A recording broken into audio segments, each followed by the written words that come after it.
Hello সবাই, তো চলে আসলাম তোমাদের সাথে মহালয়ার ব্লগটা শেয়ার করব বলে। তো মহালয়ার দিন আমরা অ্যারাউন্ড 4:30 ঘরের থেকে বেরিয়ে বাবা তর্পণ করে প্রতি বছরই।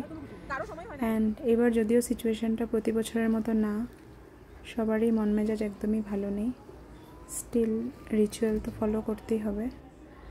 তো মা বাবাকে নিয়ে চলে গেছিলাম মর্নিং 4:30 নদীর ঘাটে।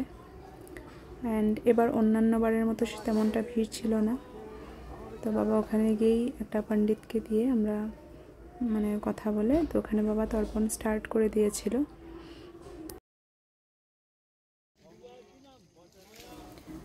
অনেকেই আসছিল, বাট অন্যান্য বারের মতো তেমনটা ক্রাউড ছিল না। অ্যান্ড সবারই মনের অবস্থাটা একদমই ভালো ছিল না। তো দেখতেই পাচ্ছ এটা নদীর ঘাটের ভিউটা।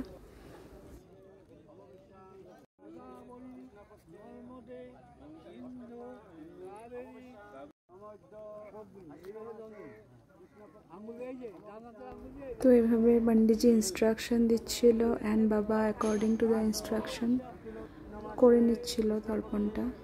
তো এখানে বাবা প্রতি বছরই মহালয়ার দিন আমার দাদু ভাই অ্যান্ড আমাদের ফোর ফাদার্সকে এভাবে জল অর্পণ করে। তো তেমনটাই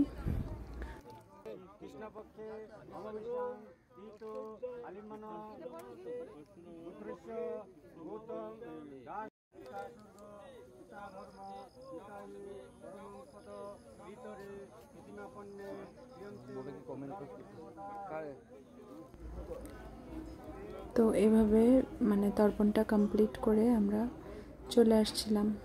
যেহেতু অন্যান্য বারের মতন কিছুই নেই, এবার জেনারেলি কী হয়, বাবা তর্পণ করার পর আমি অল্প নদীর ঘাটে মাকে বলি যে চলো এদিকে যাই ওইদিকে যাই, অল্প মর্নিং ওয়াকও হয়ে যায় আর অনেকের সাথে দেখাও হয়ে যায়। বাট কালকে কিছুই ভাল লাগছিল না অ্যাকচুয়ালি।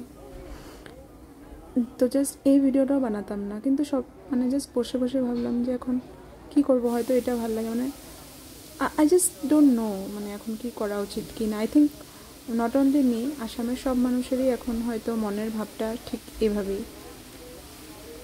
তো এনিওয়েজ এভাবে বাবার তর্পণ কমপ্লিট হওয়ার পর আমরা চলে আসলাম রুমে। তো ওখানে সিদ্ধেশ্বরী কালী মন্দির আছে, তো আসার পথে একটু কালী মন্দিরে ঢুকেও প্রার্থনা করে নিয়েছিলাম। অ্যান্ড তারপর মা বাবাকে নিয়ে চলে আসি, রুমে চলে আসছিলাম মোটামুটি 6।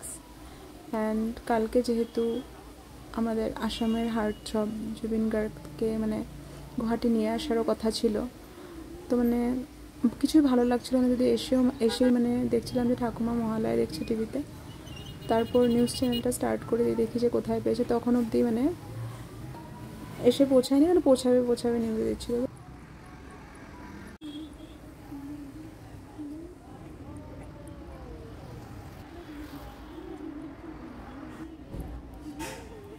তো এভাবে চলে আসলাম রুমে অ্যারাউন্ড 6 ঘরে।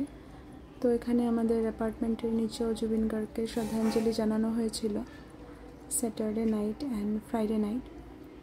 তো তারপর ঘরে এসে মা অল্প ব্রেকফাস্ট বানিয়ে দিল। ব্রেকফাস্ট করে ঠাকুমার সাথে অল্প সঙ্গ দিলাম।